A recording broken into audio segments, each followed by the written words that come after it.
بسم اللہ الرحمن الرحیم۔ السلام علیکم ناظرین، پروگرام میں خوش آمدید کہتے ہیں۔ روس اور یوکرائن کی جنگ کے حوالے سے اس پروگرام کے اندر ہم بات کریں گے۔ آپ کو معلوم ہے کہ جو روسی افواج ہیں وہ ان کے دارالحکومت یعنی یوکرائن کے دارالحکومت کیو کے قریب پہنچ چکی ہیں اور وہاں پہ شدید قسم کی فائٹنگ ہو رہی ہے، جنگ ہو رہی ہے۔ اور پچھلے اگر آپ دیکھیں تو 36 گھنٹوں کے دوران روس کی افواج نے امپورٹنٹ جو ملٹری انسٹالیشنز تھے یوکرائن کے، ان کو یعنی وہ درجنوں کے حساب سے ان کو تباہ کیا اپنے میزائل ٹیکنالوجی کے ذریعے، اور پھر ساتھ ساتھ ایئر فورس جو ہے اس کو اور ایئر ڈیفنس کو یوز کیا گیا اس سارے معاملے کے لیے۔ ایون ڈرونز کو بھی جو ہے وہ یوز کیا گیا۔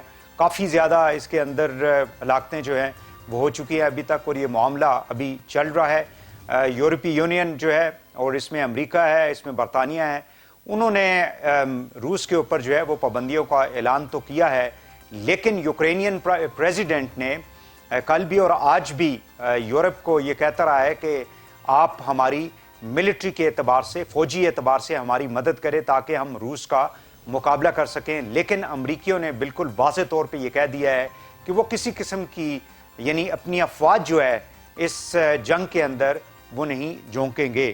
سو دیکھنا یہ ہے کہ اس کے اثرات ظاہر ہے کہ پوری دنیا کی معیشت کے اوپر آ رہے ہیں، اور پاکستان بھی اس کی زد میں آئے گا، اور پرائم منسٹر بھی اس دوران ہم نے دیکھا تھا کہ وزٹ کیا انہوں نے ماسکو کا، اور جس کے اوپر کچھ ریزرویشنز اور تنقید جو ہے وہ ڈپلومیٹک حلقوں سے اور پولیٹیکل جو سرکل ہیں ہمارے، خاص کر اپوزیشن کی جو جماعتیں ہیں، وہ ان کو تنقید کا نشانہ بنا رہی ہے کہ جو ٹائمنگ ہے پرائم منسٹر کی وہ درست نہیں تھی۔ اس حوالے سے گفتگو کریں گے۔ میرے ساتھ موجود ہیں جنرل اعجاز امان صاحب، ڈیفنس اور پولیٹیکل اینالسٹ ہے۔ بہت شکریہ جنرل صاحب، آپ نے ہمیں ٹائم دیا۔ سب سے پہلے کائنڈلی یہ مجھے بتا دیں کہ کس حد تک ریزسٹنس کر سکتی ہے یوکرینین ملٹری یا افواج ان کی ہے، کیونکہ آج بھی ان کے جو پریزیڈنٹ ہے بیلنسکی، انہوں نے قوم کو اور فوجیوں کو یہ کہا ہے کہ ہم آخری وقت تک لڑیں گے، ڈسپائٹ دا فیکٹ کہ کل انہوں نے پیوٹن سے ریکویسٹ کی تھی کہ we are ready for the talks. Please go head.